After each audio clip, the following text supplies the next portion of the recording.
Selamat berjumpa kembali dalam layanan audio Sahabat Seperjalanan. Hari ini adalah hari Senin 17 November 2025. Tema renungan saat teduh kita dengan judul Wanita Tidak Boleh Mengajar, Tanda Tanya. Firman Tuhan terambil dalam 1 Timotius 2 ayat 12 sampai 15. Aku tidak mengizinkan perempuan mengajar dan juga tidak mengizinkan memerintah laki-laki. Hendaklah ia berdiam diri. Karena Adam yang pertama dijadikan, kemudian barulah Hawa. Lagi pula bukan Adam yang tergoda, melainkan perempuan itulah yang tergoda dan jatuh ke dalam dosa. Tetapi perempuan akan diselamatkan karena melahirkan anak, asal ia bertekun dalam iman dan kasih dan pengudusan dalam segala kesederhanaan. Mari kita berdoa. Bapa yang di dalam surga, kami ingin belajar bagian teks Alkitab yang relatif sulit dan seringkali menimbulkan salah paham, tapi kami ingin belajar dari keseluruhan kebenaran Alkitab yang kami akan pelajari saat ini. Dalam nama Tuhan Yesus kami berdoa, amin. Shalom sahabat seperjalanan yang dikasihi Tuhan. Kalau kita hanya membaca bagian 1 Timotius 2 ayat 12 sampai 15, dan ada banyak gereja menerapkan dan wanita tidak boleh mengajar dalam artian yang lebih spesifik. Wanita tidak boleh jadi pendeta, wanita tidak boleh berkhotbah di mimbar umum.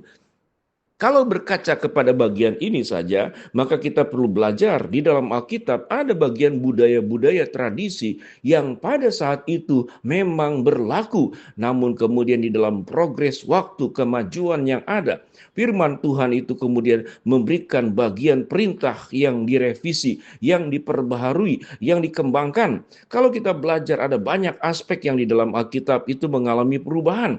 Kita tahu dengan jelas sebelum Yesus itu datang, mereka mempersembahkan korban persembarahan, sembelihan anak domba yang tidak bercacat, yang terbaik.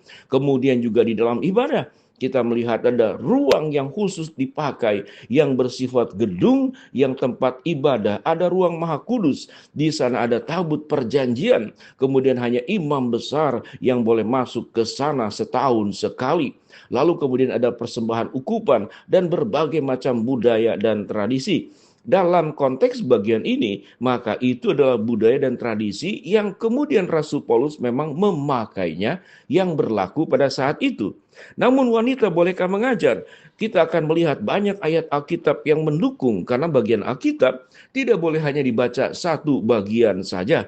Kalau kita berkaca kepada Galatia 3 ayat 28, firman Tuhan berkata, tidak ada lagi orang Yahudi, tidak ada lagi orang Yunani, tidak ada lagi budak, tidak ada lagi orang merdeka, tidak ada laki-laki, tidak ada perempuan. Mereka semua adalah satu dalam Kristus.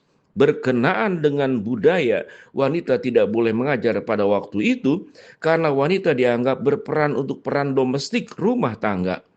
Dan di dalam teks keagamaan Yahudi yaitu Talmud, itu ditekankan sesungguhnya bukan karena gender wanita yang tidak boleh. Karena pada waktu itu wanita itu dianggap kurang memiliki kemampuan untuk mengendalikan diri dan kurang memiliki kemampuan di dalam kepemimpinan. Kalau kita boleh mengatakan, mengapa wanita tidak punya kemampuan? Sebetulnya bukan tidak punya kemampuan.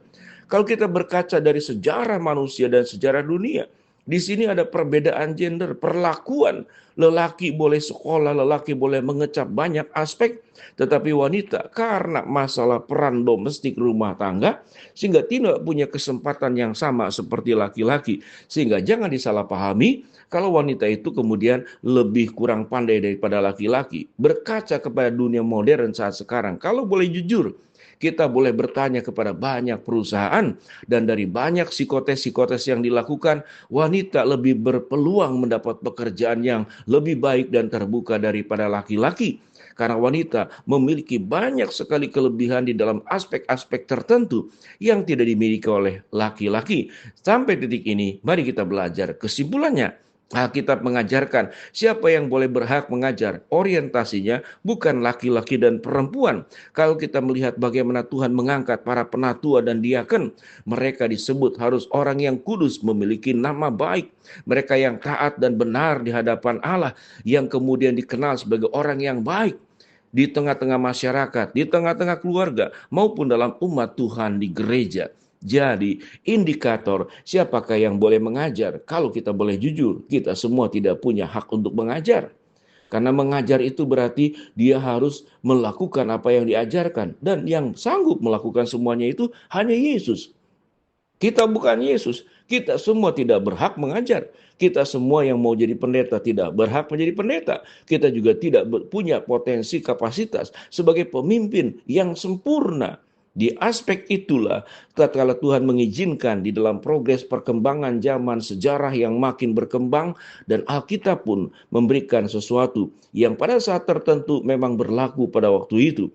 Namun dalam perkembangan, kadang-kadang Tuhan mengubah semuanya, menyempurnakannya. Sebagaimana Yesus berkata, aku datang bukan untuk menghilangkan Taurat, tetapi untuk menyempurnakan apa yang kurang dari Taurat. Di waktu kemudian, Tuhan yang menyempurnakan. Sampai titik ini, sahabat seperjalanan, untuk ayat yang sulit ini, biarlah kita boleh belajar memahami firman Tuhan, tidak hanya pada penggalan teks tertentu, di dalam ayat-ayat tertentu, namun harus melihat keseluruhan daripada bagian firman Allah. Kalau boleh dikatakan, mengapa? Karena disebut, karena Hawa itulah yang tergoda terlebih dahulu. Namun kita boleh dikatakan, pemimpin daripada Hawa adalah Adam. Siogianya Adam pun bersalah. Mengapa tidak bisa membimbing Hawa, menasehatinya, dan menolaknya, membimbing Hawa ke dalam jalan Tuhan? Maka di sini kita melihat ada kesalahan Adam. Adam tidak punya jiwa kepemimpinan, tidak ada ketegasan. Dia tidak fokus untuk taat kepada Allah.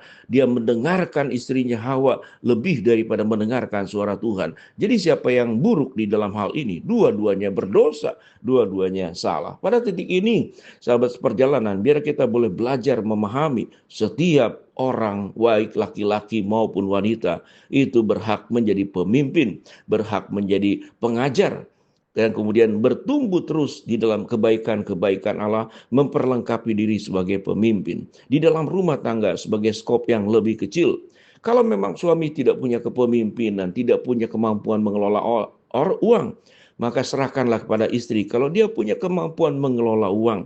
Ada bagian rumah tangga tertentu, suaminya tidak punya potensi untuk bekerja di luar, istrinya itu lebih baik. Dia punya pendidikan lebih baik, kemampuan lebih baik, sehingga bertukar peran. Istrinya yang mencari uang di luar rumah, suaminya mengurus rumah tangga. Apakah kemudian istri boleh lebih tinggi dari suami? Tidak. Apakah kemudian suami yang menjadi bapak rumah tangga menjadi lebih buruk dari istri? Tidak. Berpindah peran, berganti peran adalah sesuatu yang niscaya, yang dimungkinkan. Yang terpenting mereka berdua mengelola rumah tangga dengan baik. Kalau kita boleh berkaca, banyak anak-anak yang fatherless, mereka kehilangan figur ayah. Tatkala ayah banyak di rumah, kemudian istri mencari nafkah di luar, berganti peran ini tidak buruk buat anak. Bahkan anak mendapatkan sesuatu yang mungkin tidak didapatkan oleh anak-anak yang orang ayahnya tidak berperan. Keluar rumah, pergi pagi, pulang tengah malam. Maka ayah absen dalam pertumbuhan tumbuh kembang anak. Biarlah kita boleh melihat firman Tuhan secara menyeluruh sehingga kebenaran itu bisa kita pahami dan bisa kita mengerti. Wanita boleh mengajar, lelaki boleh mengajar. Ajarlah kebenaran dan hiduplah dalam kebenaran. Kita berdoa. Bapa dalam surga, terima kasih buat kebenaran firman Allah yang kami pelajari. Hamba-Mu berdoa buat sahabat seperjalanan yang sakit, Tuhan jamah sembuhkan. Sahabat seperjalanan yang sedang menghadapi masalah, Tuhan bukakan jalan. Sahabat seperjalanan yang sedang berdoa mengharapkan sesuatu, Tuhan kabulkan sesuai waktu rencana Tuhan yang terbaik. Di dalam nama Tuhan Yesus kami berdoa. Amin. Shalom sahabat seperjalanan, Tuhan memberkati kita semua. Lelaki wanita berhak mengajar. Shalom.